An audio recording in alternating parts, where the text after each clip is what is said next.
Happy morning students.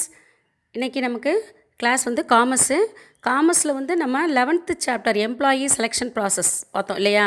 அதில் வந்து எல்லாமே பார்த்துட்டோம். மேக்ஸிமம் வந்து இந்த steps in employee selection process பார்த்துட்டோம். செலெக்ஷன் டெஸ்ட்டு அதில் வந்து எபிலிட்டி டெஸ்ட்டோடைய part aptitude, achievements, intelligence, judgements அதெல்லாம் பார்த்தோம். அடுத்து பர்சனாலிட்டி டெஸ்ட்டில் வந்து இன்ட்ரெஸ்ட்டு, பர்சனாலிட்டி, ப்ரொஜெக்டிவ்ஸ், ஆட்டிடியூட்ஸ் இதெல்லாம் பார்த்தோம் இல்லையா. நெக்ஸ்ட் இன்றைக்கி நம்ம கிளாஸில் பார்க்க போகிறது என்னென்னா ஃபேக்டர்ஸ் இன்ஃப்ளூயன்சிங் செலெக்ஷன் ப்ராசஸ். அதாவது வந்து ஃபேக்டர்ஸ் இன்ஃப்ளூயன்சிங் செலெக்ஷன் ப்ராசஸ் அப்படின்னா இந்த செலெக்ஷன் ப்ராசஸ் இருக்கு இல்லையா, அதாவது எம்ப்ளாயியை செலெக்ஷன் பண்ணுறது, எம்ப்ளாயியை தேர்ந்தெடுக்கும் முறை, அதில் உள்ள அந்த எம்ப்ளாயியை தேர்ந்தெடுக்கும் இந்த ப்ரொசீஜர்ஸ் இருக்கு இல்லையா, நடைமுறைகள், ப்ராசஸ்ஸு, அதை தீர்மானிக்கக்கூடிய ஃபேக்டர்ஸ் என்னென்ன அப்படிங்கிறத நம்ம இன்றைக்கி கிளாஸில் பார்க்க போகிறோம். அதாவது factors influencing employee selection process R listed below. அதாவது வந்து இந்த எம்ப்ளாயீஸை வந்து தேர்ந்தெடுக்கிற அந்த ப்ராசஸில் வந்து அந்த ப்ராசஸை தீர்மானிக்கக்கூடிய ஃபேக்டர்ஸ் அப்படிங்கிறத நமக்கு இன்றைக்கி லிஸ்ட் அவுட் பண்ணியிருக்காங்க. அது என்னென்ன அப்படிங்கிற பார்க்க போகிறோம். ஃபஸ்ட்டு பார்த்திங்கன்னா nature of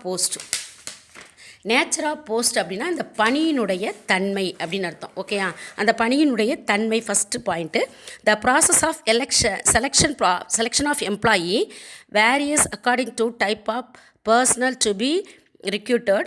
For instance, selection process of probationary officers of a bank differ from that of selection of offers for Indian police service. அதாவது வந்து பார்த்திங்கன்னா இந்த நேச்சர் ஆஃப் போஸ்ட் அப்படின்னா பணியினுடைய தன்மை. அப்போ அந்த ஒர்க்கர்ஸ் இருக்காங்க இல்லையா, எம்ப்ளாயீஸை, அதை தேர்ந்தெடுக்கக்கூடிய அந்த ப்ராசஸ் இருக்கு இல்லையா, அந்த ப்ராசஸ் அதில் அதாவது இந்த எம்ப்ளாயியை நம்ம செலெக்ஷன் பண்ணுறோம் இல்லையா, அந்த செலெக்ஷன் பண்ணுற ப்ராசஸ் பார்த்திங்கன்னா அந்த ஒர்க் இருக்குது பார்த்திங்களா, அந்த பணியின் தன்மை நேச்சர் ஆஃப் போஸ்ட்டுன்னு சொன்னேன் இல்லையா, அந்த பணியின் நேச்சர் ஆஃப் போஸ்ட்டுக்கு ஏற்றது மாதிரி வேறுபடுகிறது அப்படின்னு சொல்லப்படுகிறது. அதாவது பார்த்திங்கன்னா இப்போ ஒரு பேங்க்கில் ஹையர் போஸ்ட்டில் ஒருத்தர் அப்பாயிண்ட் பண்ணணும்னா அதற்கான அந்த ப்ராசஸ் அப்படிங்கிறது வேறு. அதே மாதிரி ஒரு போலீஸ் டிபார்ட்மெண்ட்டில் ஒருத்தர் அப்பாயின்மெண்ட் பண்ணணும்னா அதற்கான ப்ராசஸ் வேறு. அப்போ அந்த நேச்சர் ஆஃப் போஸ்ட்டு அந்த பணியின் தன்மையை பொறுத்து நம்ம வந்து எம்ப்ளாயினுடைய இந்த செலெக்ஷன் பண்ணுற ப்ராசஸ் அப்படிங்கிறது மாறுபடுகிறது அப்படின்னு சொல்லப்படுகிறது. ஓகேயா. நெக்ஸ்ட்டு பார்த்திங்கன்னா நம்பர் ஆஃப் கேண்டிடேட்ஸ் அப்படின்னா அந்த அப்ளிகேஷன் போடுறாங்க இல்லையா ஒர்க்குக்காண்டி, அந்த அப்ளிகண்ட் இருக்காங்க இல்லையா, அவங்களுடைய எண்ணிக்கை, அதாவது விண்ணப்பதாரர்கள் அப்படின்னு சொல்லுவாங்க இல்லையா, அந்த விண்ணப்பதாரர்களுடைய எண்ணிக்கை அப்படின்னு சொல்லப்படுகிறது. The selection process depends on the response of candidates to the advertisement inviting applications for the post. For instance, for clerical and other physical job, more candidates tend to apply. Hence, shortlisting needs to done. The selection process would be longer if the number of applicants is lesser and consequently selection process becomes shorter. அதாவது வந்து என்ன சொல்கிறாங்கன்னா இந்த selection process அப்படிங்கிறதுல வந்து இந்த இது advertisement, okay, விளம்பரம், அந்த விளம்பரங்களின் அடிப்படையில் நாம் வந்து அந்த ஜாப்புக்குரிய விண்ணப்பதாரர்களை அந்த ஜாப்புக்கு விண்ணப்பிக்கிறாங்க இல்லையா அவர்களுடைய எண்ணிக்கையை பொறுத்தும் வந்து சொல்லப்படுகிறது. ஓகேயா. உதாரணமாக வந்து ஒரு எழுத்தர் அப்படின்னு சொல்லுவாங்களே, அந்த ரைட்டர் பணி மற்றும் வேறு வகையான இந்த ஃபிசிக்கல் சம்மந்தப்பட்ட உடல் சம்மந்தப்பட்ட பணி அப்படிலாம் இருக்குன்னா அந்த மாதிரியான பணிகளுக்கு அதிக எண்ணிக்கையில் என்ன செய்வாங்க, விண்ணப்பிக்கலாம். எனவே வந்து சுருக்கமாக சொன்னோம்னா அந்த லிஸ்ட் இருக்கு இல்லையா, அந்த லிஸ்ட்டு வந்து முதல்ல நம்ம தயார் செய்யணும். முதல்ல அந்த ப்ராசஸ் என்னன்னு பார்த்திங்கன்னா அந்த அப்ளிகேண்ட் அனுப்புகிறாங்க இல்லையா அப்ளிகேஷன், அதில் வந்து நம்ம ஜாப்புக்கு என்ன மாதிரியான அப்ளிகேஷன் வேணுமோ அந்த அப்ளிகேஷனை நம்ம முதல்ல லிஸ்ட் அவுட் பண்ணணும். ஓகே, அதை லிஸ்ட் அவுட் பண்ணிவிட்டு நாம் லிஸ்ட் அவுட் பண்ணதுலேயே வந்து அதிகமான நபர்கள் வர்றாங்கன்னு வச்சுக்கோங்க. அப்படி அதிகமான நபர்கள் அதில் விண்ணப்பித்தவர்கள் வந்திருந்தாங்கன்னா அந்த ப்ராசஸ் வந்து ரொம்ப நீளமானதாக இருக்கும் அப்படிங்கிறாங்க. அதிலே நம்ம லிஸ்ட் அவுட் பண்ணப்போ குறைவான நம்பர்ஸ் வந்து அந்த அப்ளிகேண்ட் வந்து நமக்கு எலிஜிபிளாக இருந்தாங்கன்னா அப்போ அந்த செலெக்ஷன் ப்ராசஸ் அப்படிங்கிறது ஷார்ட்டானதாக இருக்கும் அப்படிங்கிறாங்க. அதுதான் வந்து இந்த நம்பர் ஆஃப் கேண்டிடேட்ஸ் அப்படின்னு சொல்லப்படுகிறது. நெக்ஸ்ட்டு பார்த்திங்கன்னா செலெக்ஷன் பாலிசி அப்படின்னா தேர்ந்தெடுத்தல், அந்த பாலிசி கொள்கை, அது தேர்ந்தெடுக்கின்ற அந்த கொள்கை அப்படின்னு சொல்லப்படுகிறது. The selection policy and selection process are interrelated. For example, some organizations put in place together selection process involving several steps to identify the best fit, while certain other organization just contact straight interview and thus cutting short the selection procedures. இந்த selection ப்ராசஸ்க்கும் selection policy அப்படிங்கிற ரெண்டுக்கும் இடையிலே நெருங்கிய ஒரு relationship இருக்குது அப்படின்னு சொல்லப்படுது. அதாவது நல்லா தெரிஞ்சுங்க, செலெக்ஷன் ப்ராசஸ் அப்படின்னா பணியாளர்களை தேர்ந்தெடுத்தல், அதே சமயம் செலெக்ஷன் பாலிசினா தேர்ந்தெடுத்தலுக்கான ஒரு கொள்கை. இதுக்கு ரெண்டு இடையில் நிறைய இது தொடர்பு இருக்குது அப்படின்னு சொல்லுவோம். எக்ஸாம்பிள்ஸ் என்னன்னு பார்த்தீங்கன்னா, சில பெரிய பெரிய நிறுவனங்கள் பார்த்திங்கன்னா இந்த செலெக்ஷன் அப்படிங்கிறத பார்த்திங்கன்னா நிறைய ஸ்டெப்ஸ் வச்சுருப்பாங்க. ஃபஸ்ட்டு வந்து வர சொல்லுவாங்க, ரைட்டிங் டெஸ்ட் வைப்பாங்க, அதுலேருந்து செலக்ட் பண்ணுவாங்க, அப்புறம் மெயின் ரைட்டிங் டெஸ்ட்டுன்னு வைப்பாங்க, அதுலேருந்து செலக்ட் பண்ணுவாங்க. அப்படியே நிறைய ஸ்டெப்ஸ் ப்ரொசீஜர்ஸ் வச்சு செலெக்ஷன் பண்ணுவாங்க. சில நிறுவனங்கள் பார்த்திங்கன்னா டைரெக்டாக இன்டர்வியூ, ஓகேயா, டைரக்ட் இன்டர்வியூ மூலமாக கூட சில நிறுவனங்கள் தேர்ந்தெடுப்பாங்க இல்லையா. அப்படி அந்த மாதிரியாக தேர்ந்தெடுக்கும் நடைமுறைகள் இருக்கு இல்லையா, அதை பின்பற்றி இந்த செலெக்ஷன் ப்ராசஸ் அப்படிங்கிறது சொல்லப்படுகிறது. ஓகேயா. பார்த்தீங்கன்னா காஸ்ட்டு ஃபேக்டர், காஸ்ட்டுனா செலவு, ஓகே, ஃபேக்டர்னால் உங்களுக்கு தெரியும் காரணி. அப்போ காஸ்ட்டுக்கான காரணி அப்படின்னு அர்த்தம். அதாவது பட்ஜெட், திட்டம். அதாவது காஸ்ட்டு ஃபேக்டர்னால் செலவு காரணிக்கான அந்த திட்டம் அப்படின்னு சொல்லப்படுகிறது. ஓகேயா. The longer selection process entails higher cost, hence organizations which cannot afford to spend a larger resources tend to shorten selection process, while organizations with sound financial conditions can afford to adapt lengther selection process. அதாவது என்ன சொல்கிறாங்கன்னா, இந்த செலவுக்கான அந்த planning budget அப்படிங்கிறது பார்த்திங்கன்னா நீண்ட, அதாவது ரொம்ப பெரிய அளவில் அந்த செலெக்ஷன் ப்ராசஸ் இருந்துச்சுன்னா அது வந்து அதிகமான காஸ்ட்டை ஏற்படுத்தும், செலவை ஏற்படுத்தும். எனவே வந்து அதிக அளவில் இந்த ஹை காஸ்ட் வர அளவுகளில் நம்ம அந்த செலெக்ஷன் ப்ராசஸை செய்ய முடியாத சில நிறுவனங்கள் அந்த ப்ராசஸ், அந்த செலெக்ஷன் ப்ராசஸ் நடைமுறைகள் இருக்கு இல்லையா, அதை வந்து குறைச்சிக்கிறாங்க. ஓகே. ஏன்னா பெரிய பல படிநிலைகளை வச்சு நம்ம செலெக்ஷன் பண்ணையில் அதற்கான செலவுகள் அதிகரிக்கும். அப்படிங்கிறப்போ சில நிறுவனங்கள் அந்த அளவுக்கு அந்த ஸ்பெண்ட் பண்ண முடியாத நிறுவனங்கள் ரொம்ப ஷார்ட்டான அளவில் அந்த செலெக்ஷன் ப்ராசஸை வச்சுக்குவாங்க. ஓகேயா.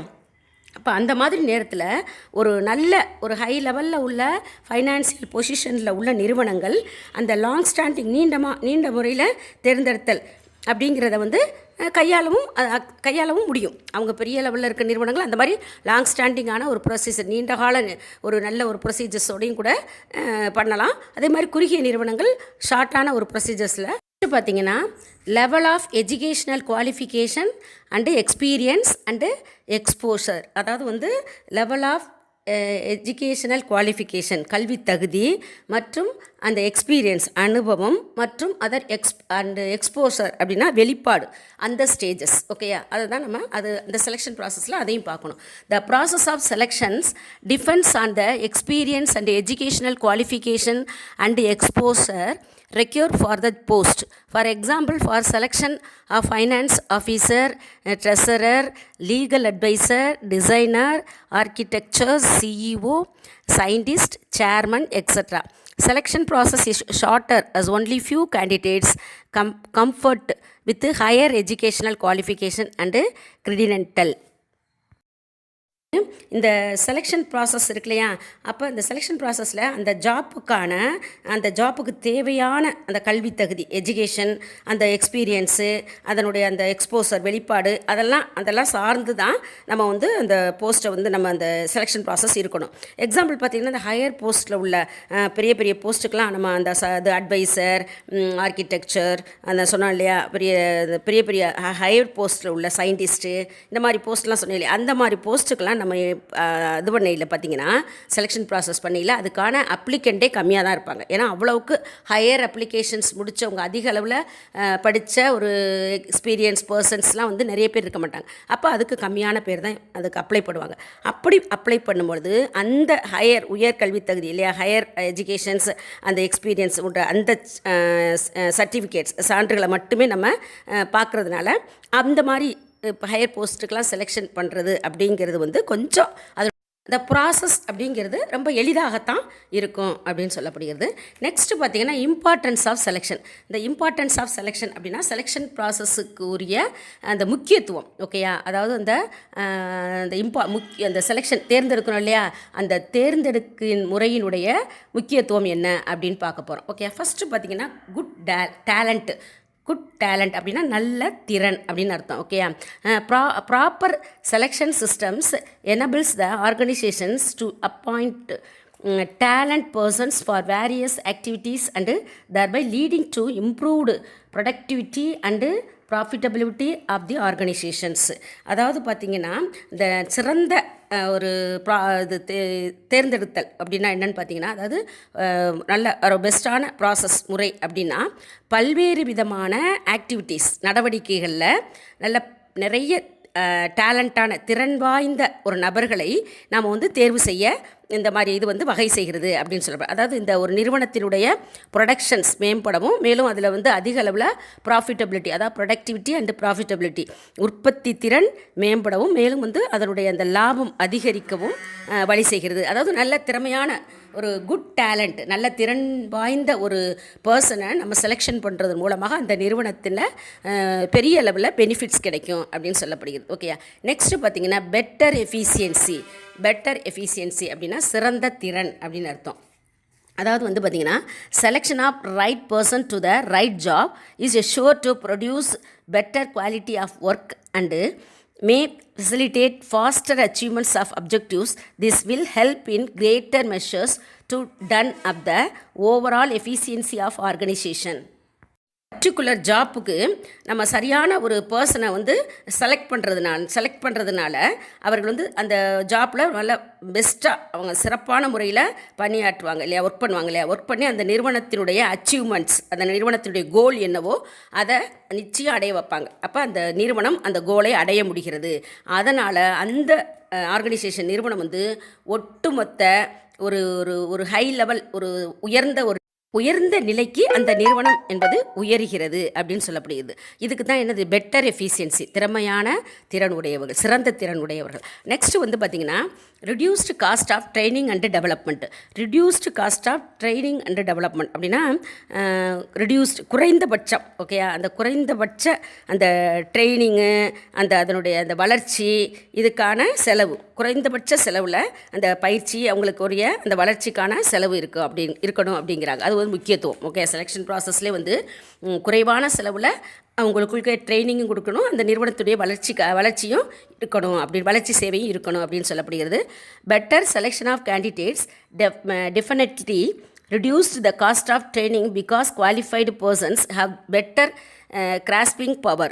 If they select suitable candidates for suitable job, they can easily understand the techniques of the work better in quick time. Besides, the organizations can develop different training programs for different persons on the basis of their individuals' differences, thus reducing the time and cost of training considerably. நல்ல ஒரு எலிஜிபிளான ஒரு persons ஒரு higher போஸ்ட்டில் இருக்கும் பொழுது அங்கே உள்ள அந்த ஊழியர்களுடைய செலக்ட் பண்ணுற அந்த ஊழியர்களுடைய தேர்வு அப்படிங்கிறது ரொம்ப நல்லாயிருக்கும். ஏன்னா நல்ல ஒரு டேலண்ட்டான பர்சன் ஹை போஸ்ட்டில் இருக்கையில் அவர் செலெக்ஷன் பண்ணுற அந்த ஒர்க்கர்ஸும் நல்ல ஒரு டேலண்ட்டாக தான் செலெக்ஷன் பண்ணுறாரு. அதனால் பார்த்திங்கன்னா அதனுடைய ட்ரைனிங் செலவும் சரி, அதனுடைய அந்த அந்த வளர்ச்சிக்கான அந்த செலவுகள், அதற்கான அந்த செலவுகளும் என்ன செய்யும், குறையும் அப்படின்னு சொல்கிறாங்க. ஓகே, இது ரொம்ப ரொம்ப முக்கியமான ஒரு பாயிண்ட்டு. மேலும் பார்த்திங்கன்னா நெக்ஸ்ட்டு த ரிடியூஸ்டு டர்ன் ஓவர் அப்படின்னா குறைந்தபட்ச பணிச்சுமை அப்படின்னு அர்த்தம். குறைந்தபட்ச பணிச்சுமை அப்படின்னா என்னென்னு பார்த்தீங்கன்னா proper selection of candidates contributes to low labour turnover. This will be in turn help the organizations to minimize the requirement cost. அதாவது அப்ளிகண்ட்டுடைய சரியான தேர்வு அப்படிங்கிறது குறைவான அந்த எம்ப்ளாயீஸை ரொம்ப சுழற்சி முறையில் அவங்கள பயன்படுத்தி அவங்க அதிக அளவில் அந்த ப்ரொடக்ஷன் இதெல்லாம் ஏற்படுத்தவில்லை. அப்போ அந்த ஆட்சேர்ப்பு அப்படிங்கிறது குறைந்த ஆட்சேர்ப்பு செலவின் மூலமாக அதிக அளவு பெனிஃபிட்ஸ் அடைய முடியும். அதை சொல்கிறாங்க. ஓகேயா. அப்ளிகண்ட்டோடைய சரியான செலெக்ஷன் ப்ராசஸ் அப்படிங்கிறது இந்த தொழிலாளர்களுடைய அந்த குறைந்தபட்ச சுழற்சி முறை, அந்த சுழற்சி முறையை நோக்கி செல்கிறது. அதான் வந்து ரிடியூஸ்டு டர்ன் ஓவர் அப்படின்னு சொல்லப்படுகிறது. இதனுடைய கண்டினியூஸாக நம்ம நெக்ஸ்ட் கிளாஸில் பார்ப்போம். ஓகே, இன்றைக்கி வந்து ஃபேக்டர்ஸ் இன்ஃப்ளூயன்சிங் செலெக்ஷன் ப்ராசஸ் பார்த்தோம், இம்பார்ட்டன்ஸ் ஆஃப் செலெக்ஷன் ப்ராசஸ் பார்த்தோம்.